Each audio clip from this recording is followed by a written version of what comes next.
Praise lord అందరికీ ప్రభునామంలో అందరికీ వందనాలు చేసుకుంటున్నాను. ఈ రోజున నేను చెప్పబోయే వాక్యం ఏంటంటే మార్కు సువార్త 4వ అధ్యాయం 38వ వచనంలో ఈ విధంగా ఉంది. అంటే బోధకుడా, మేము నశించిపోవచ్చున్నాము, నీకు చింత లేదా? ఈ ప్రశ్న శిష్యులు యేసుక్రీస్తుతో అడగటం జరిగిందండి.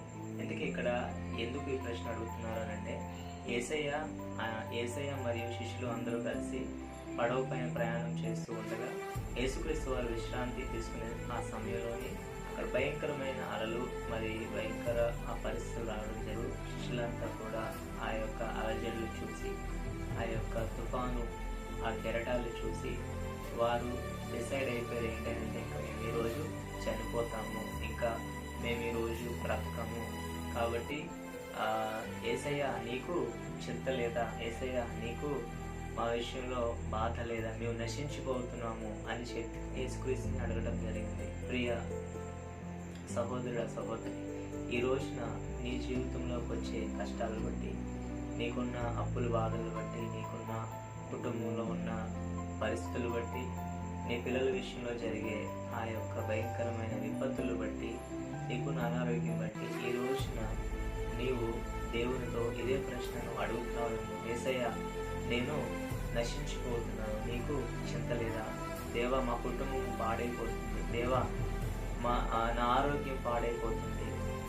నా యొక్క పరిస్థితి రోజు రోజుకి దిగజారిపోతుంది. దేవా, నీకు చింత లేదా? దేవా, నీవు నన్ను రక్షించవా అని చెప్పి మనము అడుగుతున్నాం. ప్రియ దేవుని బిడ్డ, ఈ రోజున దేవుడు మనతో ఏమని మాట్లాడాలి అని ఆశపడుతూ ఉన్నాడంటే, శిష్యులు ఆనాడు ఆ విధంగా ప్రశ్నించగా యేసయ్య లేచి ఆ గాలిని చూసి గద్దించగా ఆ గాలి నిమ్మలమైంది అని దేవుని వాక్యం చెప్తుంది.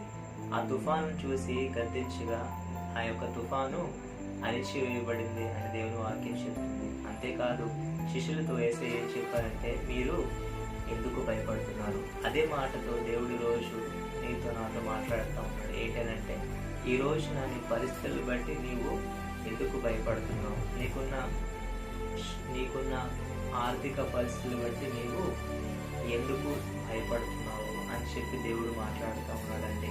దేవుడు ఈ రోజున మన జీవితంలో ఎగసిపడే ఆ పరిస్థితులన్నిటినీ కూడా ఆయన గద్దించడానికి ఆయన సిద్ధంగా ఉన్నాడండి.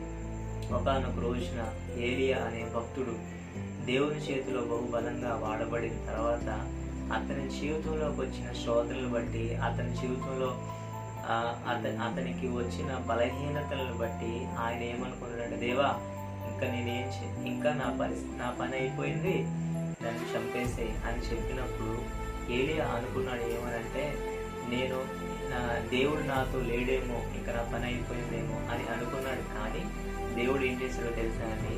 మొదటిగా ఏలియాని బలపరిచాడండి. ఏలియాకి మంచి ఆరోగ్యాన్ని ఇచ్చాడండి.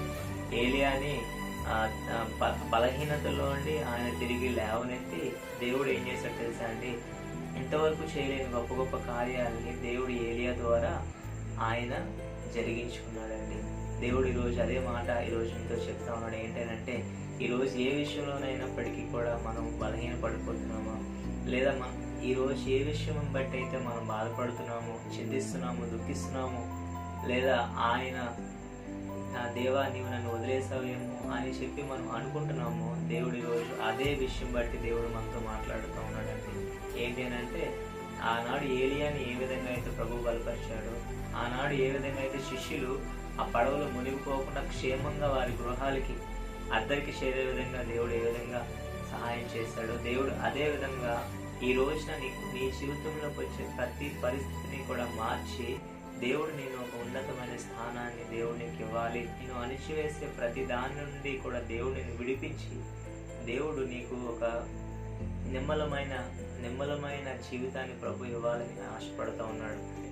కాబట్టి నీవు దేవుని అందు విశ్వాసం ఉంచినట్లయితే దేవుడు ఆయన తప్పక కార్యం జరిగించి, దేవుడు ఏ విధంగా అయితే మనం బైబిల్ గ్రంథంలో చూసామో ఆ యొక్క వారి పరిస్థితులు ఏ విధంగా మార్చాడు, నీ పరిస్థితి నా పరిస్థితి కూడా ప్రభువు మార్చడానికి ఆయన సర్వశక్తివంతుడై ఉన్నాడని నీవు నమ్మి ప్రభువుని మహిమపరచవలసిందిగా కోరుతూ మాట్లాడు.